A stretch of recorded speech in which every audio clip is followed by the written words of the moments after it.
Hello, listeners. Welcome to the SwineTime podcast here at Pipestone. I am your host, Spencer Wayne. I am one of the staff veterinarians here. I'm one of the owners in Pipestone Holdings, and I've got one of my partners in Pipestone Holdings here, Damon Vander Maten. Did I say that correctly? That's right. Is that the correct Italian pronunciation? That's the correct pronunciation. Okay. All right.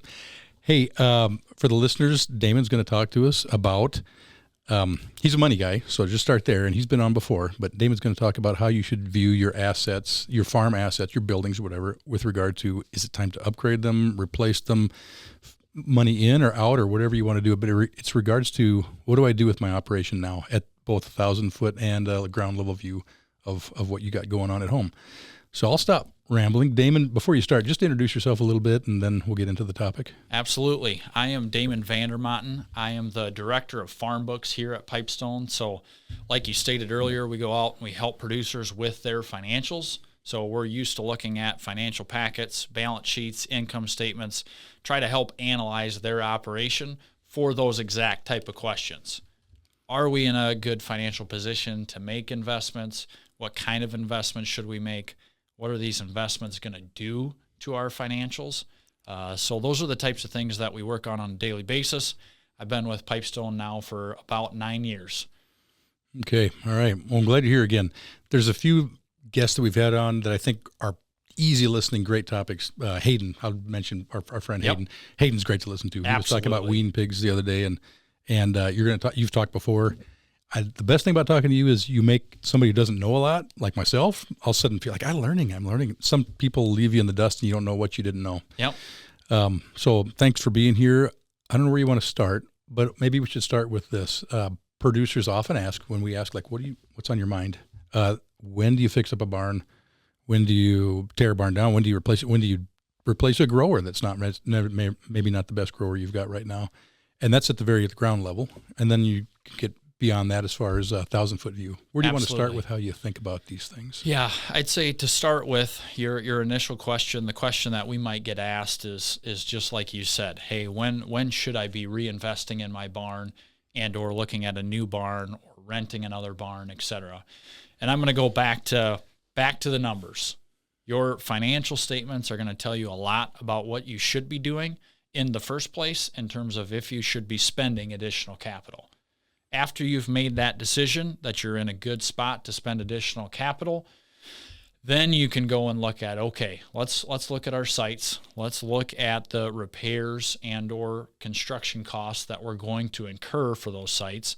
And let's start to measure what our return on that investment is going to be.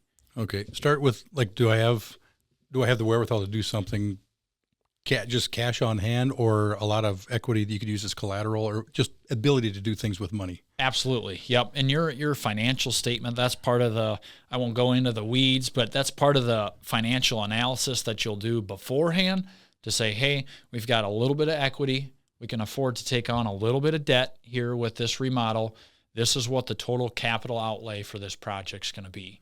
Okay. Without getting into nerd language. Yeah. What, is there some way somebody listening out there could say, yeah, I'm in that spot or not? When you talk about either free cash or debt to equity or something, how would you say I'm ready? Or if you just looked at, do I have the wherewithal to do something? That's a great question. I'd say big picture, to keep it super simple, is something that I've heard that I feel like is fairly true, can be adjusted, is your percent equity in your business should be about equal to your age.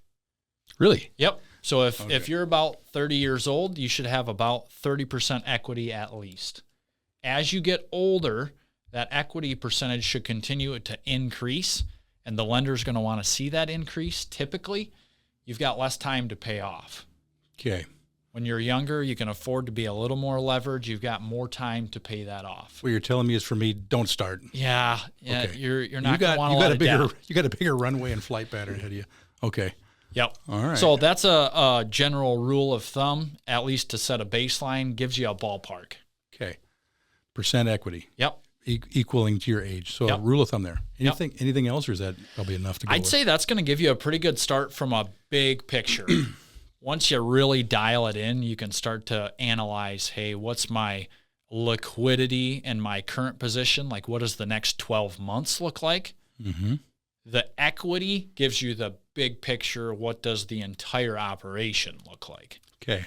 Yep. So I'm thinking of operation as I'm a pig farmer and I got some barns and I own the pigs and I buy the feed and I feed the feed and then I market the pigs, versus I'm a pig farmer and a cattle farmer and a corn and bean farmer and I've got this other side thing going on. How do you look at, when you say percent equity, is it really with something related directly to the pigs or in general, bigger picture? I think in general, you're going to want to look at the big picture.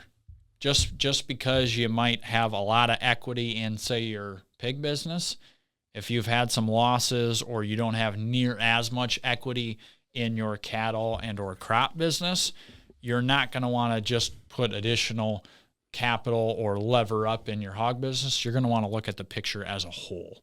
Okay. Actually, this might be a good, I don't want to forget stuff at the very ground level, but at a higher level, I know you probably like to comment on this because I'm thinking the questions too of like, I got cattle, beans, corn, pigs, other stuff. Yep. If you've got money to do anything or the ability to do anything financially for upgrades, how do you then look, if I've got cattle, bean, corn, pigs, what should I do? It might not be pigs. How do you determine that within your operation? Absolutely. For me, it's a big picture look is what we're going to do. So you've got pigs, you got cattle, you got crops, for instance, those three. First off, in my opinion, we're going to have to keep up our assets to maintain our core operation. So if we're raising pigs and we've got 3 finishing barns, we're going to have to make sure that those 3 finishing barns stay up to date and functional so that we can continue raising the pigs that were allotted from the sow farm. Crop operation, we're going to have to make sure that we've got the equipment to maintain those acres, or look at the opportunity of hiring somebody else to custom farm it. Okay. This is getting in the weeds, but then you think, oh, I got to maintain it. But is that, one curtain goes back in after the last one looks like Swiss cheese? Or like how level of maintenance, is that going to be shiny with gold Trump letters on the side of it, or is it going to be something way more run down? Nope. I would say my general rule of thumb, what I try to state is try to get ahead of those repairs, and you should be repairing or fixing up that asset before it starts to affect your performance or animal husbandry. Okay. So it doesn't have to be pristine, but it's got to maintain complete functionality. It has to maintain complete functionality. Yep. Once it starts impeding on production, it's going to start affecting the bottom line. Okay. I still don't know, you got into it a little bit, but how do you prioritize what you do with your abilities then? Yep. Like I got cattle, what should I put it into? So capital allocation. That's basically the question. You maybe have some capital or your equity percentage is high enough that you've got some room to invest or lever up to get a little bit of debt. In my opinion, I'm a numbers guy. I love to put numbers to it. I'm going to sit down and I'm going to analyze and I'm going to look at, say, the 5-year history of my hog operation, my cattle operation, and my crop operation. What has my return on the equity that I've got invested in each one of those business units? What is my return on that equity?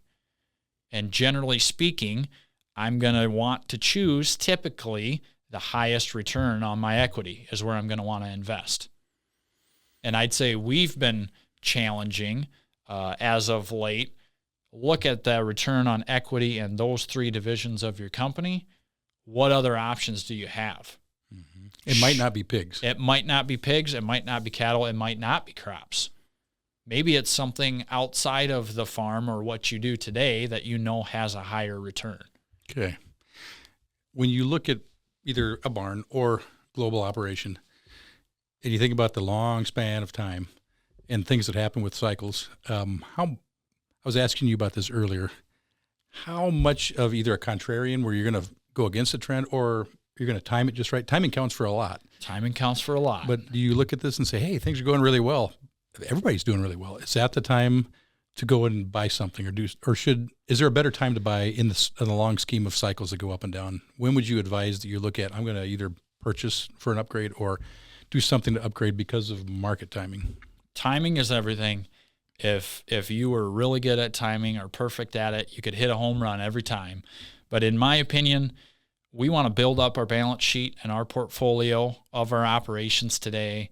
From a pig business in general, 2025 was a really good year. Mm-hmm. We've had the opportunity to lock in a really good 2026, aside from health and production.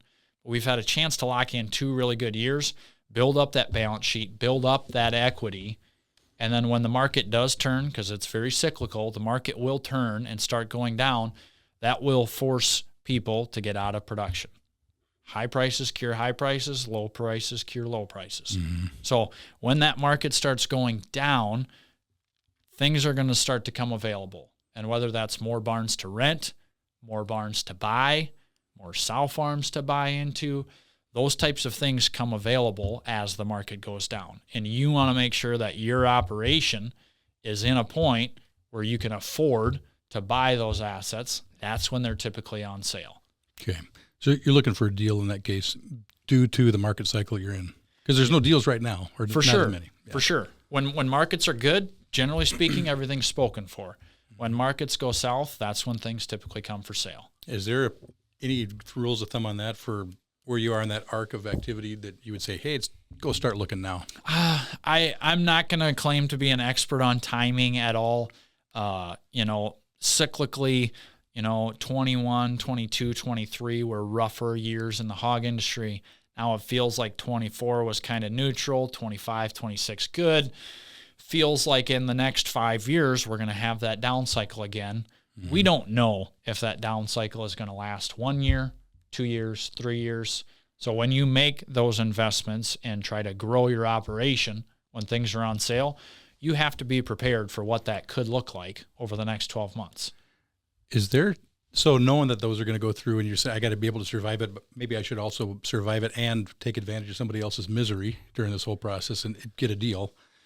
Is there some amount of dry powder rule that you would say coming out of a really good spot, you should preserve some equity or some cash ability to go through and do shopping later? I'm asking too much speculation questions. Yep. But how would you approach that? Yeah, generally speaking, it's going to change for every producer based on their current size and how much growth, how big their appetite is on how they want to grow or how big they want to grow. But generally speaking, I'm used to speaking in terms of ratios, financial ratios. So when we look at financial statements, I'm going to study current ratio, which is your current assets divided by your current liabilities. Okay. Looks at the next 12 months. That, along with your debt to equity ratio, that will start to give you that purchasing power of what can you afford to go and bite off. So current ratio and debt to equity ratio. Yep. Those are two good numbers you should have. Your banker should know those things. You should be lockstep with him on your banker is watching it. I can about guarantee it. Okay. It's whether the producer is watching it or not. Okay. All right. I'll stay away from that topic. Yep. When do you go bargain hunting? That's a whole separate deal. I'm thinking at the barn level, if you got an old barn, fix it up or not, or tear it down, or build a whole new one somewhere else, or rent one. How do you look at that? I've got the ability to build a barn. Should I build a barn, or should I go try to find a guy to contract grow for me? He's close enough. I can manage it. He wants this much. How do you frame those numbers up? Yeah. So again, this is going to vary by producer, but I go back to the numbers again. Lay out how much you think you're going to have to invest in that facility, and by investing that dollar amount, $100,000, how many more years of useful life is that going to give you? And then through that facility, what is your return or estimated income going to be? Let's say you shoot for $10 a pig. Is that realistic? Maybe, maybe not, but that's what you're going to use. You're going to look at that over the useful life that you've aligned to that asset. You're going to calculate a return on that investment. The simplest terms would be, I got a barn that if I don't do something right now, I won't be able to use it very soon. So in that case, the utility is, let's say it's zero for all purposes here. If I put in, $150 a space or some amount into that, I've got it for so many years. And so the numbers you would look at there is total dollars in versus what's the capture I'm going to have on any pigs I sell out of there. It's so much per pig. Yep. And is there a payback period you look at that for that? So it's got to be 5 years, something where you'd say it does cover its cost? I would say, well, to cover its cost, it's going to end up being a 0% return. If it just covers its cost, gives you the money back, 0% return. It's got to give you more than what you put into it. Over what time period? The useful life of the barn. The useful life of the barn. Okay. And that's where you're going to take the income that it's going to generate every year, divided by that total investment. That's going to give you an annual return on your investment. Okay. And then at the end, you're going to assume at the end of that useful life, it's worth nothing. All right. So you take those numbers, you line them up against cost of building a new barn, and that new barn, maybe you factor in some efficiencies or improved production because it's a newer, up-to-date facility. And then last, you go and look at a rented barn. And what are the pros and cons of a rented barn? Maybe you can rent it for a little bit cheaper, but maybe the labor in there isn't quite as good as if we did it at home. Factor that in, look at that return on renting that asset versus building your own or reinvesting in your own. Yeah. Comment however comfortable you feel commenting on this, but I've been watching nobody building barns for a little bit. Yep. And so people are renting barns, and then barns cost about this much. But then you see no new barns are getting built. At some point, we're going to hit an inelastic point where you need barns. And feels like we're getting close to that point, but new barns ain't cheap. Yep. So what does the landscape look like if you're out there saying, I could build a barn, my own asset there that I have to figure out how to pay for it, if I can build it new or fix it up or whatever, versus renting a barn? What do you think the guy that's going to be the contract grower, what's going through his mind now if he's going to build a barn or continue to rent his barn? And that's your comparison. I could do it myself or pay somebody. Yep. How do you frame those numbers up to compare it to each other? Yeah, it's going to be based on personal situations and if they've got cash and if they're looking for a tax deduction. And there's lots of other aspects that go into it that we won't cover, but things like manure value and items like that. But the barn market, the price of building a new barn has been crazy high the last 3 years. It's not going down. And it doesn't pencil out. And generally speaking, building costs don't go down. Yep. Wood might fluctuate slightly. Steel might fluctuate slightly. Concrete, not going down. You can about guarantee it. So I don't think the cost is going down, so something's going to have to give. And the current barn owners might get a little bit more for their current spaces, but even that can only go so far. Okay. So if you were a farmer and you were either going to build or fix up something you got or rent, what's the prospect right now? You think, all right, I want to grow. Is it more attractive? I know everything's specific to the situation, but what are your rules of thumb there? Yeah, it's very, very specific to the situation. Right now, with the current cost of building a new barn, not super appetizing to myself, just doesn't pencil out great.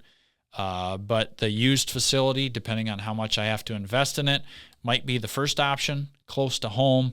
I've got labor to cover that site. I can utilize some of the costs that I'm already incurring. Okay. The rented site might be somewhere else. You don't get to really pick where that rented site is. Sometimes you get lucky and it's close to home, but you don't really get to pick. Might be a ways off. You might have some inefficiencies in trying to watch over those pigs or trusting that grower is going to do a good job for you.